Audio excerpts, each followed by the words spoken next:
Lalo na ako nakaupo. So, focus pa rin sa trabaho. Hindi naman natatapos, hindi naman humihinto ang trabaho dahil may campaign period.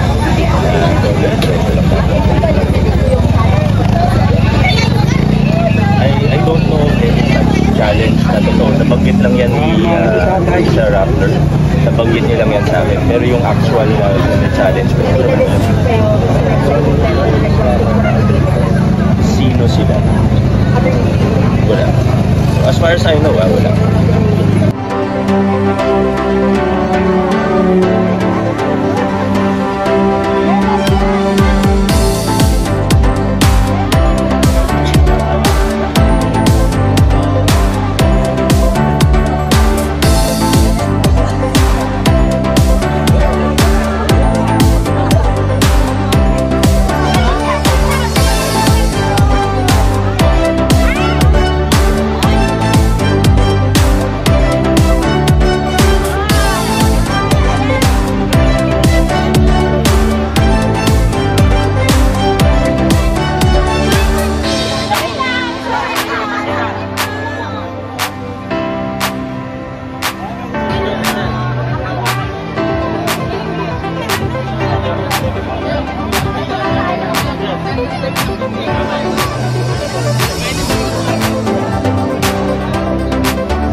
Salamat po, salamat. Mahal siya ng bagong ilog. Ay, salamat po. Bagong ilog po. Landslide.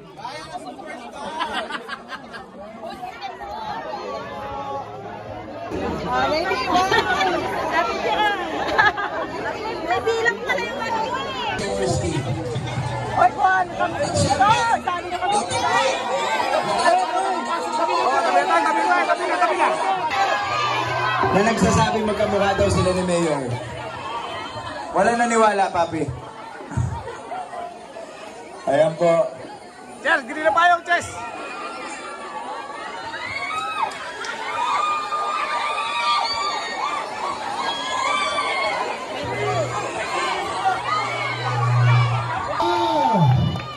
Ako din si Consel Volta ang dumi sa kuko ng giting ng Pasig. Nakakaingit si Mami, nakakapagpaypay ka pa. Hindi po ako makapagpaypay dahil ang uling daw kapag pinaypayan, nagbabaga. Kaya, pero alam niyo po, tinanong po kami kung ano ang ikapapanalo ng giting ng Pasig. Isa lang po ang sinagot ko. Ang ikapanalo ng giting ng Pasig ay ang katotohanan. Dahil ang totoo, nandito sa Pasig, ang pinakamagaling at pinakatapat na mayor sa buong Pilipinas. Sino?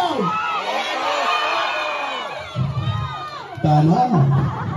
At nandito rin po sa Pasig, totoo rin po na nandito po ang isa sa pinakamagaling na congressman sa buong Pilipinas. Sino? Congressman!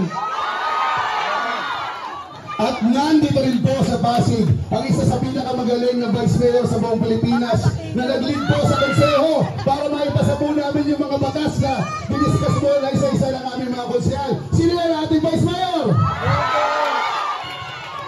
Kayo po ang nagsabi niya. Kaya ibig sabihin totoo.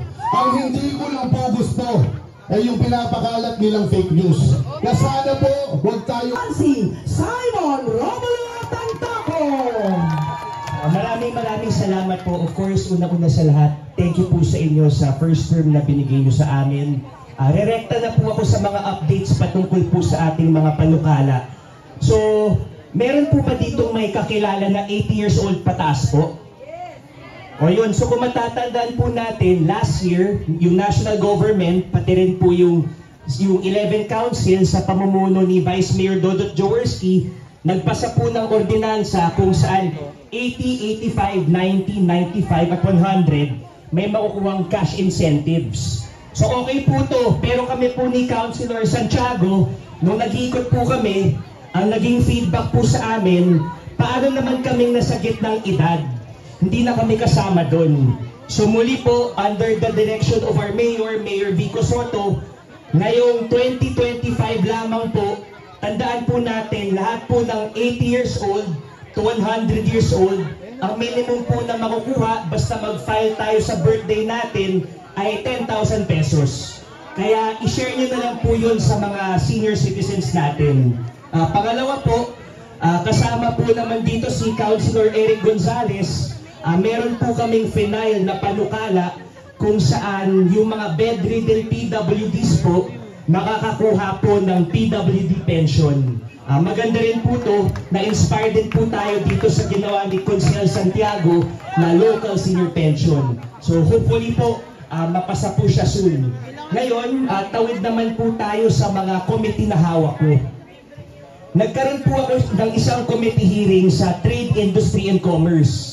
Dito po, may isang malaking kumpanya na nagnanais magbigay ng computer education program sa lungsod ng Pasig. So syempre tayo natuwa tayo. So dito po sa committee hearing, ang unang tanong natin sa kanila, Sir, maliban po sa lungsod ng Pasig, meron pa po ba kayong ibang lungsod kung saan ini-implement nyo na itong magandang programa? Sagot nila sa akin nung time na yun, Konsi, sa ngayon wala po. Focus po ang resources namin sa lungsod ng Pasig. So thankful po tayo dyan.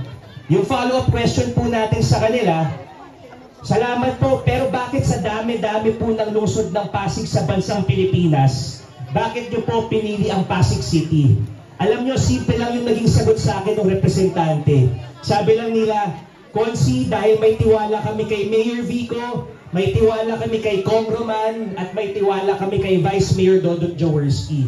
So ano po yung natutunan natin sa committee hearing na to? Basta tayo magtrabaho tayo ng mabuti, magtrabaho tayo ng may integridad, tulad po ng ginagawa ng ating leaders, darating din po yung opportunity.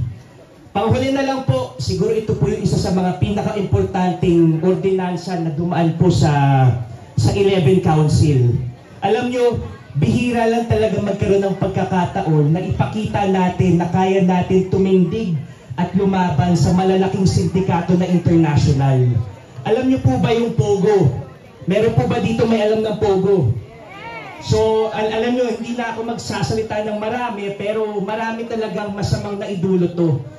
In fact, kasama rin dito yung illegal drugs. Pero we are proud to say na ang Pasig City po, sa direksyon ng ating punong lungsod, ang unang city po na nag-ban sa Pogo noong 2022. So in-implement na po yan ni Mayor noong 2024. So ngayon po, unang-unang city po yung Pasig na walang pogo. And then ang maganda rin po dyan, after a few months po, nagkaroon po ng executive order ang national government kung saan sa buong Pilipinas na po siya bawal. So, ang nakakatuwa rin dito, halos lahat po ng incumbent giting ng Pasig, pumirma po sa pagbaba ng pogo.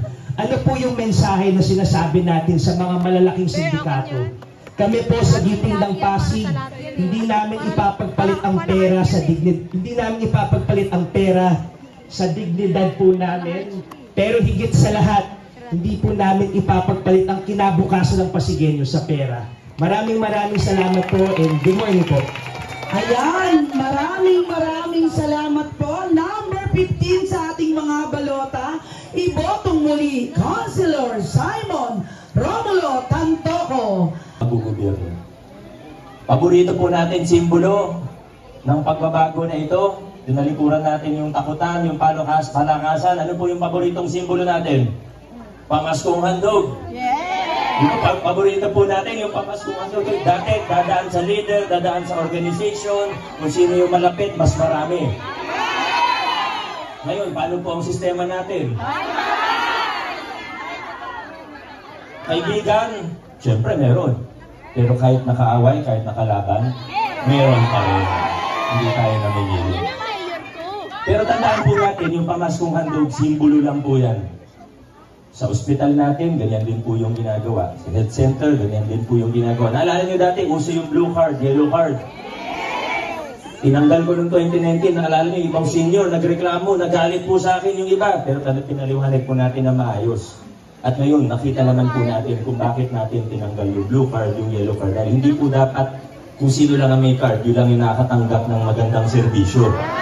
Kailangan para sa lahat. Kung kaya naman ipasok lahat sa no balance billing, iyan na po. Punta kayo sa ospital natin, no balance billing po tayo. Nag-i-expand pa po tayo. May mga bago sa PCGH, pero alam po natin, talaga nasa boundary area, gaya ng kinuwento ni Vice Mayor Dodot kanina, ang ginawa po natin, sa totoo, mas malapit dito yung Child's Hope. Tama po. Ano pong ginawa natin para dumagdag yung serbisyo, para lumaki yung emergency room? Ano pong ginawa natin? Sa kasalukuyan ay under renovation at upgrading ang ating Child's Hope. Siya na po ay Pasig Hope Medical Center, pangalawang general hospital na mas malapit po sa inyo. At muli po, hindi na kailangan ng blue card, yellow card para makatanggap ng discount o para malibre doon. Kwalipikado naman po tayo, tinitingnan lang kung Pasig resident. No balance billing po tayo sa ating mga hospital. Pero importante din po yung health center, yung universal healthcare natin. Healthcare natin, yun po yung pundasyon yan. Nakita niyo po, nag-upgrade din tayo, pati yung digitization, hindi na mano-mano yung mga records natin. Nakita niyo po, di ba? Para sa mga pupunta sa health center, nag-digitize na po tayo. De-computer na, bumili tayo ng software para nakakonekta din sa iba pang center. Pag lumipat ka sa Barangay Kalawaan sa susunod na taon, dati, panibagong records na naman, o pupunta ka pa dun sa dating health center mo kahit mas malayo. Lumipat ka ng Manggahan. Ngayon, yung health center natin, naka-integrate na yung mga record po natin. Yan isa rin po natin ginawa. Minsan lang natin mapag-usapan. Pero balikan natin yung mga pagbabagong pinatupad po natin. Ano po bang ibig natin sabihin? Dito sa, yun nga, yung sinisimbolo ng pamaskong handog. At hindi lang po sa pamaskong handog, hindi lang sa healthcare, kundi sa lahat ng serbisyo, sa lahat ng programa, ito naman po talaga yung ginawa natin. Natin na hindi po tayo nagpapakaya ng ating trabaho. Lahat po ng mga pangangailangan, lahat ng mga malalimang reforma at serbisyo, full potential mo. Ngayon po, kanina nakikinig ako kay Vice Dodot at yung bang konsehal dito naabutan ko yung tinatanong nila kung talagang team Giting ba ang LRB. Ito ba yun? Baka naman yung sa harap lang. Yung sa likod po, sigurado po, Team Giting na LRB. Sigurado po yun. Sige po, konting ano. Mabuhay po ang Barangay Santa Lucia. Mabuhay po ang lungsod ng Pasig. Maniboto ang number 1 sa balota, ang ating Congressman Roman Romulo, LRB. Sino ang mayor nyo? Ang mahusay na mayor!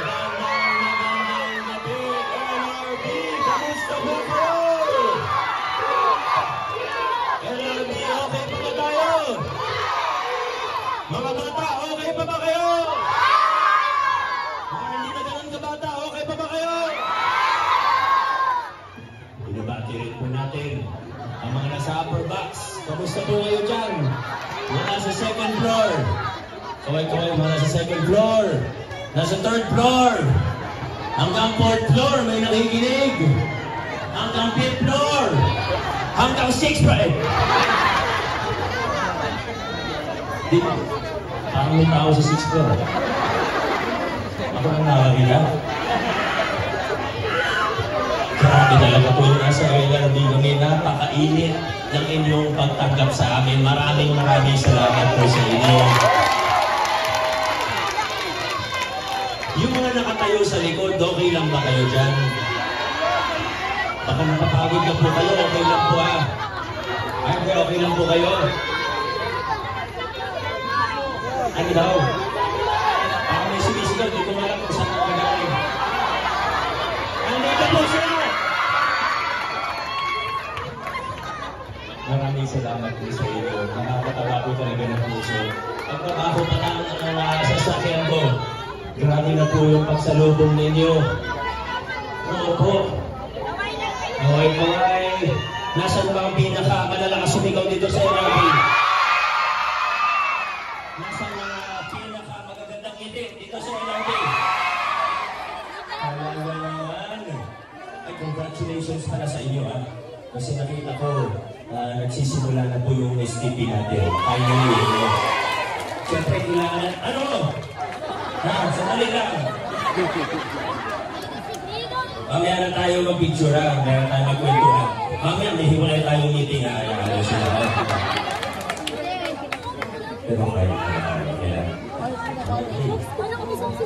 Kailangan natin magpasalamat kay Congressman Roman kasi mula nung bago pa kayo makarating dito, si Congressman Roman na po ang tumulong po sa atin para makarating po dito. At hindi niya kayo binitawan, hindi niya kayo hinayaan. Kahit panahon ng pandemya, nag-zoom meeting po sila ng city administrator ko. Panahon ng pandemic, panahon na hindi pwede mag-meeting, pinilit po niya na gawa ng paraan, makausap yung mga taga-LHA at national kapamahalaan. Kaso, ginawa na po siya ni Ma'am Satani, kailangan nyo na po tumuloy. Pero thank you kay Congressman Roman Romulo. Kaya sigurado, walang kaduda-duda sa ating Congressman Roman Romulo po. Tama po ba? Ang layo na po nang narating natin bilang isang lungsod. Hindi ko po makakalimutan yung kauna-unahang pagkakataon na makilala ko po ang marami sa inyo. Naalala niyo po ba unang punta ko dito? Alam niyo po ba nung una akong bumisita dito, hindi ko, bumaba po ako sa may gate. Kasi may event po kayo, di ba? May mga tolda po dito, hindi makapasok yung mga sasakyan. Hindi nyo naman ako kilala pa nung panahon na yun. Kala nyo kung sino lang naligaw, ano? Sabi pa sa akin nung isa, pasok ko dyan, may kuya, sabi nung kuya. Sabi niya, sir, parang mayroon kang kamukha. Sabi sa akin doon. Sabi ko, kuya, huwag nyo nang sabihin. Alam na alam ko sino sasabihin. Alam ko, kuya, kamukha ko talaga si Jose Manalo. Nagalit si kuya. Hindi yun, sabi niya. Kuya Ramiro, kung maalala po ninyo nung panahon na yun, hindi ko pa alam na sa susunod na taon ay tatakbo pala ako bilang mayor. At hindi nyo rin alam, natatakbo pala. Pare-pareho tayo, hindi natin alam na tatakbo ako sa susunod na taon. 2018 po yun. May event po, nandiyan yung mga nasyonal na ahensya, NHA, iba pa, nandiyan, anniversary. So may ano po, hindi naman talaga ako dapat pupunta. Sandali na kinukwento ko ba? Nahulaan yung kwento ko eh. Alam ko na doon kayo, talaga. Sa totoo, hindi naman talaga ako yung imbitado noon. Kaso, isang araw nasa opisina ako, nakonsyahal po ako noon, ng District 1, ng District 2 po ito. Sandali nga lang!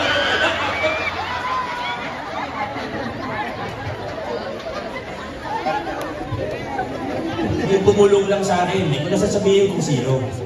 Kasi nakalimutan ko na kung sino, kaya hindi ko sasabihin. Yung pumulong sa akin, sabi, Konsi, baka pwede kang pumunta sa, parang taga rito hindi, basta pwede ka bang pumunta dun sa anniversary kasi may konting event, bibigay kaming, laki. No, nasa office pa yun, kung nabibisita po kayo, makikita niyo po, naka-display po doon sa People's Zone. Pwede po malakpak, pwede po malakpakan! Sabi sa akin, nung pumulong sa akin, Konsi, baka pwede kang bumisita kasi in-invite naman namin ng LGU, ang City Hall. So, parang wala yatang pumapansin yung invitation. Nung panahon na yun, aminin ko sa inyo, hindi ko naman alam yung kwento ng... Hindi ko alam yung buong kwento ng LRP. Alam ko lang, may housing dyan, na low-rise buildings, NHA project. Siyempre, i-assume mo na may kooperasyon yan ng LGU. Diba? Alam ko, maraming galing na ISBA, etc. Alam nila po yung kwento, yung pating sa APAP. Alam po natin yun. Pero yung buong kwento, hindi ko pa alam ng mga panahon. So sabi ko, sige, pupunta ako. At tinanggap ko yung award na binigay, yung plaque na binigay ninyo sa ngalan ng lokal na pamahalaan ng Pasig. Doon tayo unang nagkakilala. At noong 2019, ayun na. Nagkogi po tayo. Sigaw ng tao. Sigaw natin. Iba naman. Lumaban tayo para sa tunay, malalim, at pangmatagalang pagbabago dito sa ating lungsod. Gawin na lang natin kung kaya natin gawin. At kaya ngayon, 2025, hindi pa rin kami makangako. Yan lang po ipapangabay ng ang tanging ipapangako ko lang po sa inyo ay hindi ako mangangako. Yan ang mangangako ko sa inyo. Pero ulitin ko, pag nakita natin, pag dumating tayo sa punto na nakita natin na may kaya tayong gawin, kahit wala nang magtanong, gagawin na lang po natin. Ganyan po tayo sa lungsod ng Pasig.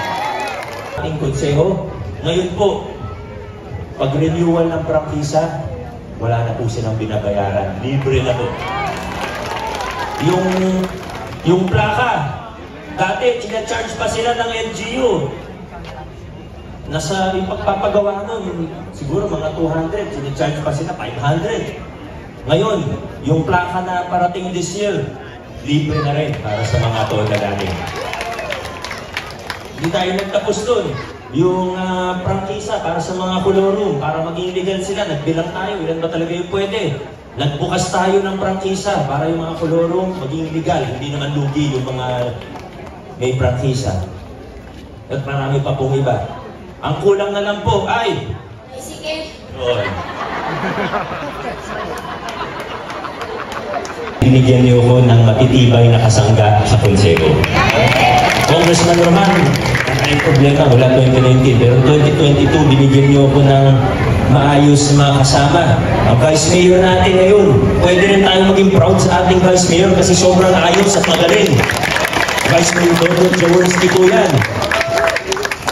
Yung tatlong konsehal po na kasama natin na for re-election, hindi po sila basta nagpaalan lang, hindi sila basta nagpalukluk lang, nagtrabaho po talaga sila. Yes! So, si Councilor Angelo, alam niyo yung kanina yung sabi sa solo parents, isa tayo sa unang lungsod na nagbigay ng alawan sa solo parents. Nagawa po natin yan sa tulong ni Councilor Angelo De Leon. Yung nakwento kanina naman ni Konsi Buboy, yung pakuryente, talagang delikado eh. Pag naka-jumper sa meter, may mga naabutan pa kami sa mga tabing o malapit sa ilog. Rosario may bunga. Hindi lang jumper o sa meter. Talagang wala, as in wala. Solar lang na ilaw ang gamit nila. Pero sa meter, jumper, alam natin, delikado at illegal. Sa tulong ni Konsi Buboy, marami pong nakabutan ng legal at ligtas na Meralco. May liwanag ng buhay kay Konsi Buboy. Yung pangatlo nating kasama na for election, pagkitin ko ba ba? Parang kilalang kilala nyo naman. Dati hindi natin alam magkano budget ng mga barangay o kaya depende sa barangay. Yung iba, pinapakita sa tao, yung iba medyo masekreto. Pero sa tulong ng ating chairman ng Committee on Appropriations, ngayon, budget hearing, naka-Facebook Live, pinakailangan ipakita lahat, walang nakatago. Councilor Maro Martinez ang tumulong sa atin para maging imposible yan. At syempre, may mga bago tayong kasama. Nakilala niyo na rin sila. Bago nung nag-apply po sila, isa lang po tinanong ko sa kanila. Yung unang tinanong ko sa kanila, bakit mo gustong tumakbo para konsehal? Kasi kung gusto mo lang maging konsehal dahil tingin mo may makukubra ka, ay baka nasa maling team ka. Pero kung kaisa tayo sa ating direksyon at sa vision natin para sa isang malinis, tapat at episyenteng gobyerno, bagay ka sa giting ng Pasig. Unahin ko na po ang naging kagawad ng barangay may bunga. Ganda yung naging programa niya sa laban sa malnutrisyon. Wala na pong iba. Number 15. Kung nagbibilyar po kayo, alam niyo yung itsura ng 15 ball. Boy Raimundo. Yung nagbibilyar dito, tama ako, di ba? Number 13 sa ating mga balota. Siguro, nakilala niyo na rin siya doon. Hindi Warren Incenso, hindi Warren Tosino, kundi si Warren Inocencio. Kababayan niyo po? Eh bakit si Consi Warren, pag nagsasalita, ganito nakatayo? Tama o hindi? Ay, nako. Si Consi Warren, di ba, pag nagsasalita, nakaganto. Tama mali. Oh, ay, nako. Last but not the least, aasarin ko sana, kaso ang bait kasi kaya di na ako magjo-joke tungkol sa kanya. Ang pinakamabait na miyembro ng giting ng Pasig, Ryan Enriquez. At syempre, huwag din nating kalimutan ng isang matagal na nating kasama.